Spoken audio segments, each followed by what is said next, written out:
Okay, so remember the first couple of challenges should have been nice and easy for you to do. Starting then with challenge 1, really straightforward, and actually we can use the picture to do it for us. And I know that sounds really daft, and I know you probably don't need me to talk through this one, but it's a good skill to remember, because even when the challenges get hard, if you've got pictures, use them. They can be really helpful. So Eric's got these 2 trays of muffins. You can see there's 6 muffins. He eats 2 muffins, so let's cross out 2. His dad eats 3. Dad. And his sister eats 4. 2, 3, 4. How many muffins does he have left? He's got 3 muffins left. Let's make use of the picture. Okay, moving on to this one. Lola buys this keyring. It's 20p for the keyring. Her mum gives her 1/4 of the money. She pays the rest herself. How much does she pay herself? Well, why don't we use a bar model to show this particular question? Okay. Her mum gives her 1/4 of the money, so I know my bar needs to be in quarters. The total of the money needs to be 20p, and this 1/4 here is from mum, and the rest of it is what Lola is going to pay. Yeah? Okay, so if 20p is split into these 4 quarters, I know that each quarter is going to be 5p. That's 5, 10, 15, 20 altogether. So mum's given her 5p. And Lola's paying 15p. Yeah, straightforward. Right, now challenges 3 to 6 are a little bit more suitable to Key Stage 2, and they get a little bit trickier as we go through. So let's work our way along and see what we find. See if we can find some appropriate methods. If you decide that you want to have a go yourself, just pause the video. Once you think you've got the idea, give it a go and then press play again. So here, challenge 3, here's the teacher. His age currently is a multiple of 4. Next year his age will be a multiple of 5. It's older than 18 but younger than 42. Now what I'm going to do is I'm going to try and use some of these clues. I know that it's between 18 and 42. I know that next year will be a multiple of 5. Well, my multiples of 5 are dead easy to do. So I'm going to write down at the moment every multiple of 5 between these 2 numbers. So between 18 and 42 I've got 20, 25, 30, 35 and 40. So I know that next year, that's the age of the teacher. That's next year. Okay. Currently, his age is a multiple of 4. So, and it's next year that will be multiple of 5. So I'm looking for this year's age to be a multiple of 4. So this year's age is 1 less, because next year will be a multiple of 5. So if next year is 20, this year is 19. If next year is 25, this year is 24. Next year is 30, this year is 29. This year is 34 and this year is 39. Okay, so that's his age this year. And it tells me that this year his age is a multiple of 4. Well, that means that the odd numbers can't possibly be. So I've got 24 and 34. Well, 24 is 6 lots of 4, 6 multiples of 4. 34 is not a multiple of 4. So his current age is 24 years old. Okay, let's take a look at these trees then. Now, we've got all these trees, 10 trees all planted in a row. The trees are spaced out equally all the way along, and we know the distance between the 4th and 6th. Now the only reason that matters is because it's 3 trees, but take a look, they've given you a bar model. Look at that picture. What's the distance between the first and last tree? Well, to work this out, we need to know the distance between one set of trees. So the distance here is 4 meters, and the distance here is 4 meters, and that's what gives us our distance of 8.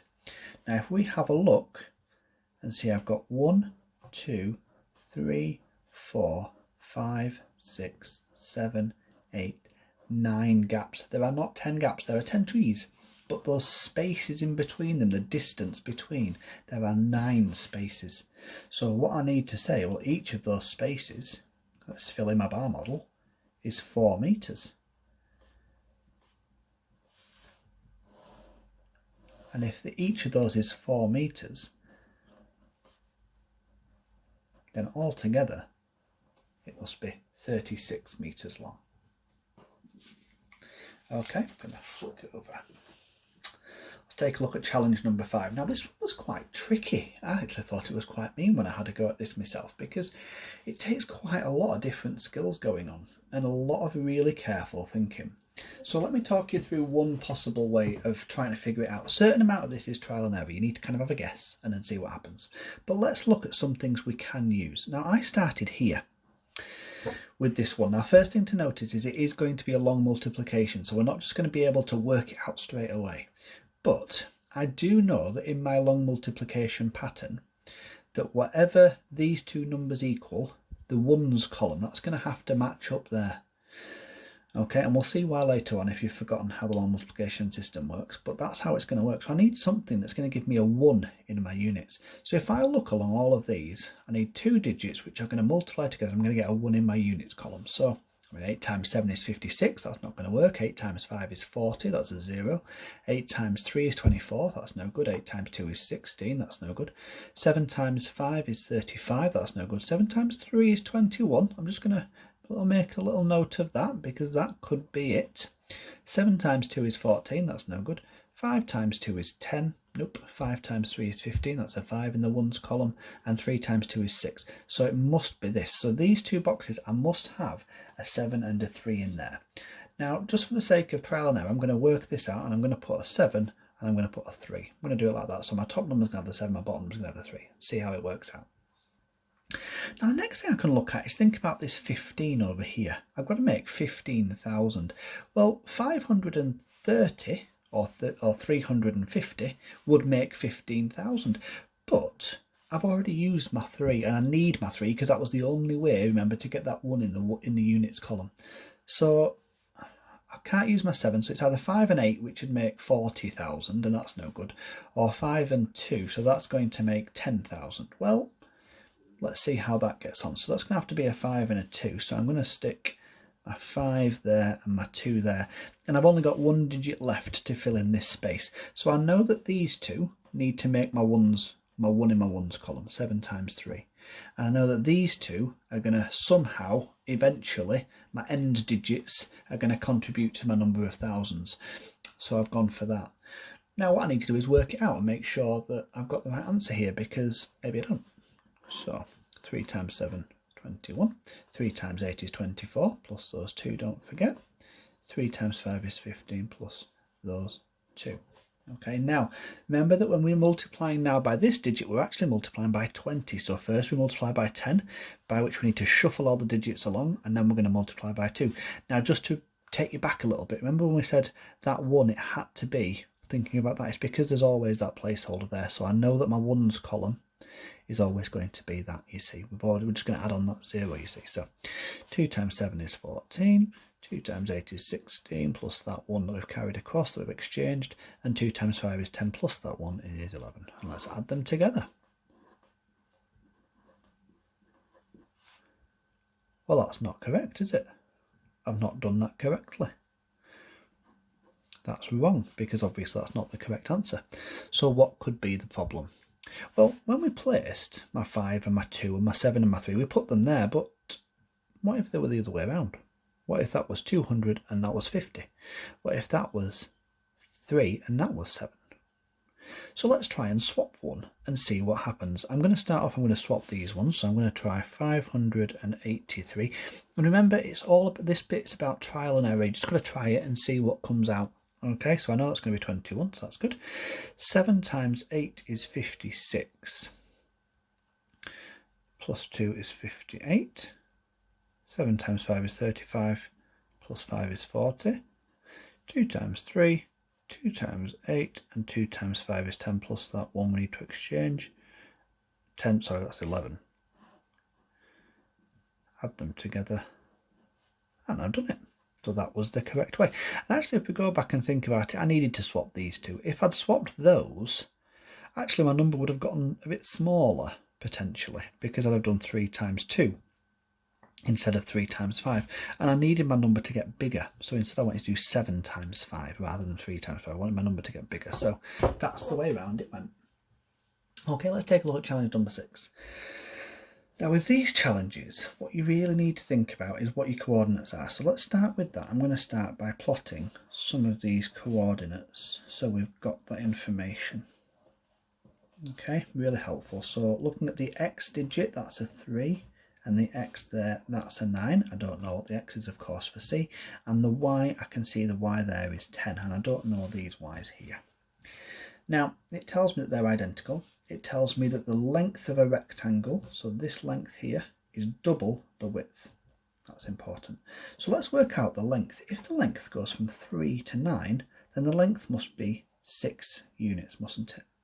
If the length is 6 units, then the width must be half of that, because the width is half the length. The length is double the width, so half of that. So the width must be a 3. Now, what I'm going to do is I'm going to write that here as well. And I'm going to write that here, and here, and here, and here, and here, just to help me out. Let's see if we can plot some points now. So if this is 3 lower, then that's going to be 7. And if this is 3 lower, then that's going to be 4, isn't it? And if that's 6, and then that's another 6 along, then that's going to be 15, isn't it? 9 plus 6 is 15. So now I've got enough information. The coordinates of C are 15 on the x-axis and 4 on the y-axis. Now those were all the challenges for Key Stage 2. The next challenges are only in theory for starting up at Key Stage 3. But actually you could have had a go at the first couple. There were some skills that we have used in Year 6, and I'm going to go all the way up to Challenge 10. Just in case you've got family who have helped you out and you're curious to see if you have managed to work out the right answers. So I'm going to keep going. Now, challenge number 7. A college has a vending machine. They sell crisps. 55 pence per bag, and the table shows the amount of different coins taken, and it asks how many crisps were sold. Well, I need to know how much money was taken firstly. So if there were 4 £2 coins, and that's £8. If there were 19 £1 coins, and that's £19. If there are 26 50p coins, well, remember I need 2 50p coins to make a pound, so actually that's £13. 11 20p coins is actually £2.20. Okay, if you think of it as I need 5 20p coins to make a pound, 10 20p coins will make £2, and then I've got one more 20p, so I've got £2 and I've got a 20p. I've got 10 pence, I've got 33 10 pence coins, and that actually makes £3.30. And then I've got 25 5p coins. Well, 25p coins makes a pound, and then I've got another 5, so I've got £1 and 25p there. Now you can do all your adding up and everything, but pause it now if you want to do your own adding. The total we come to here is £46.75. Okay, so altogether that's what's being spent, and each spend is 55p. Okay, so what I'm going to do is I need to take the total and divide it by the number of, by how much each bag of crisps cost. So what I've got here is £46.75. What I'm going to do is 4,675 pence divided by 55 pence. Now those of you that have done some long division with us already, you'll know that I personally prefer to make a little table of key facts to help me, because I don't know my 55 times table off the top of my head, and I'm not going to do the whole lot, but I like to start with some key ones. So I get my 55, I double it to get my 2 times. Okay, I could double that to get my 4 times. I get my 10 times by doing 10 times 5, 55, which is 550, and then I half that to get my 5 times. Half of 500 is 250, half of 50 is 25, so that's 275. I'm going to leave the rest alone for now. Okay, so diving in, 4 divided by 55. Well, I can't do that. Remember, we used a mnemonic for those of you that have done it with me. And there is a lesson on my YouTube channel, Mr. G Teach, that shows you how to do long division. So hopefully that'll help. If you're not sure, if you don't remember, does McDonald's sell cheeseburgers? Divide, multiply, subtract, check it, and then bring down. So I'm dividing. Doesn't give me anything, so I'm not going to bother. 46 divided by, it doesn't give me anything. It's not big enough yet. So I'm starting here. I've got 467 divided by 55. So let's look down my list. Oh, well, 550 is too big, but that's way too small. So let's see. I can double the 4 times to get 8 times, so that's 440. That seems like a pretty good bet, but let's just work out the 9 times just to be sure. And we'll just add on 55 to this lot, so that's 495, and that's too big. So 8 times 467 divided by 55 is 8. I get 8 whole groups. Now let's do the multiplication. 55 times 8 is 540, which I'm going to write down here, and subtract that to find my remainder, which is 27. Okay, I'm happy with all of that. I'm going to bring down my next digit so I can start again. I've got 275 divided by 55. Well, that's 5 lots. I'm going to keep going. 5 times 55 is 275. Subtract it to check the remainder. There are no remainders, nothing to bring down. So 85 bags of crisps is what was sold. Let's take a look now at challenge number 8. Now, challenge number 8 was a very interesting one. It's a comparison question, so we can use a comparison bar model. I've got each box here contains 60 counters. Okay, I take a number of counters out of box 1 and put them in box 3. I take the same number of counters as I took out of box 1, take the same number out, put them in box 3. 70% are now in box 3. How many were moved from box 2 into box 3? So I'm going to draw myself a comparison bar model to show what I know. Here's box 1, and I know that whatever I've got in there, I've got 15% of the counters.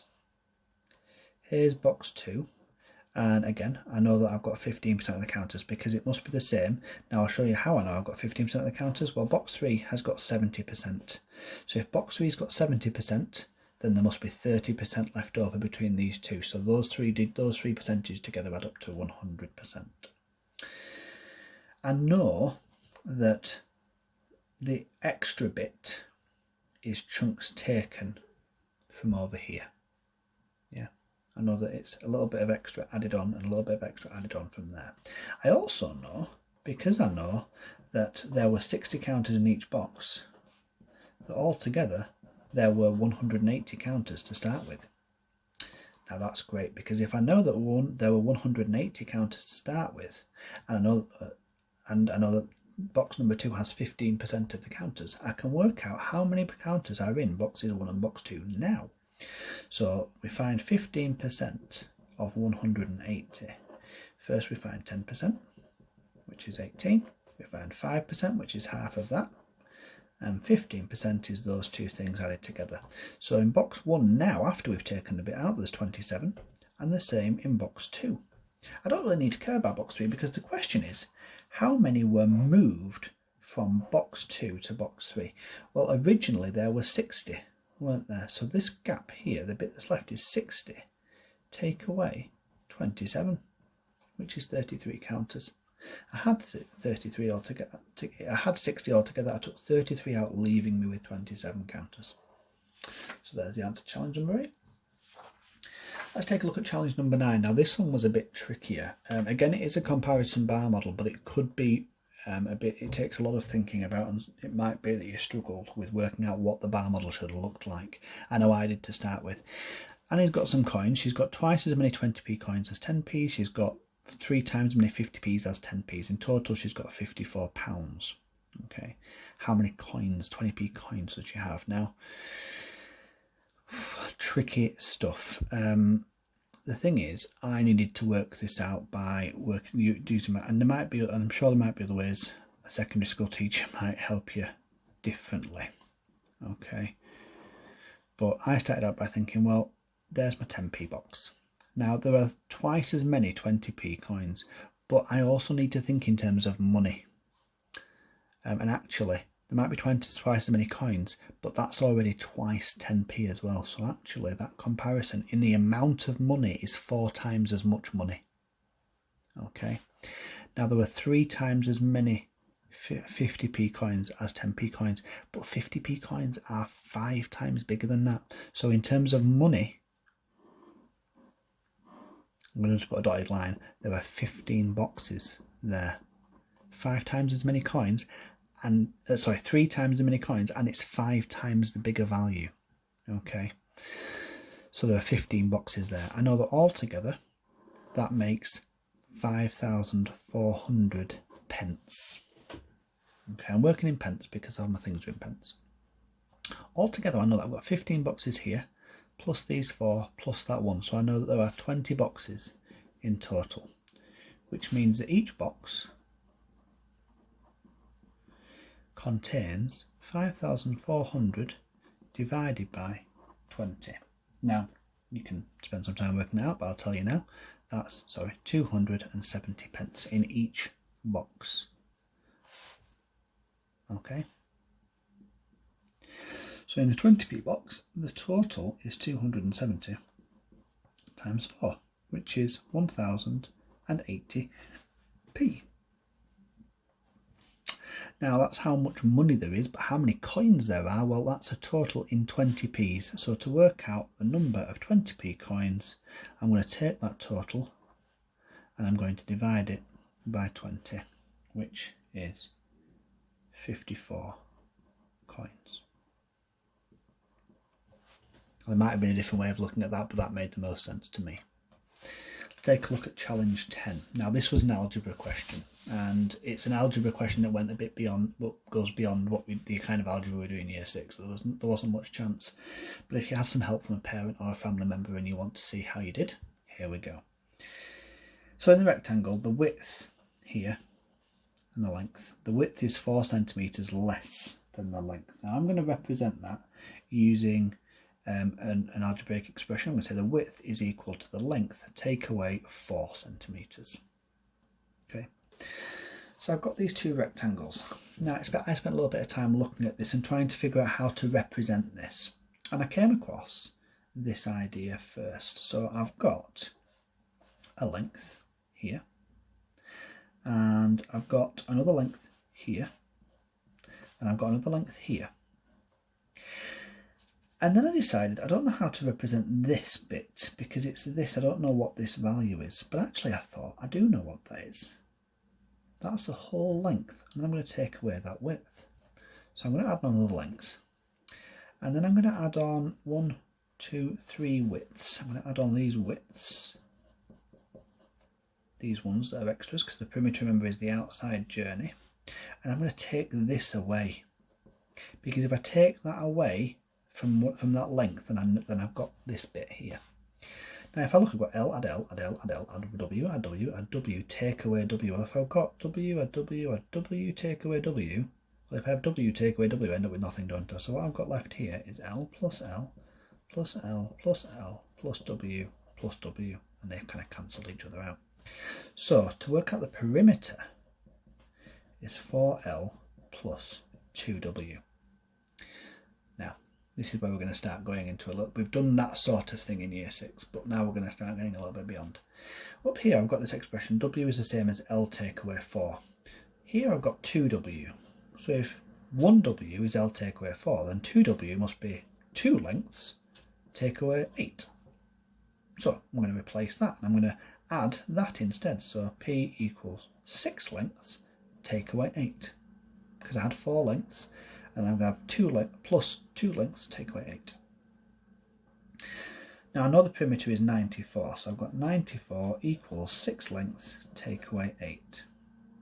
Okay, now in order to balance this equation, I can add that 8 into the expression to get rid of that, and I can add it in here. This is where we're starting to get a little bit more complicated. So 6 lengths is the same as 102 centimeters. And if I divide that by 6, then 1 length is equivalent to 17 centimeters. So 1 length is 17 centimeters. Okay. Now I can work out the width then, because the width is 4 less than the length. So the width must be 13 centimeters, mustn't it? And to calculate the area of a rectangle, we do the length times the width, don't we? So we do 17 times 13. Press pause to have a go at the long multiplication yourself. The answer there, 221 centimeters squared. Tricky. Remember, questions 1 to 6 cover the primary curriculum. Beyond that, if you're feeling confident, have a go, try it with some family. You never know, you might enjoy the challenge. But those last questions are really quite tricky. I hope you enjoyed it. I hope you managed to get some of those answers right, certainly those early ones. And we'll see you next week for some more maths.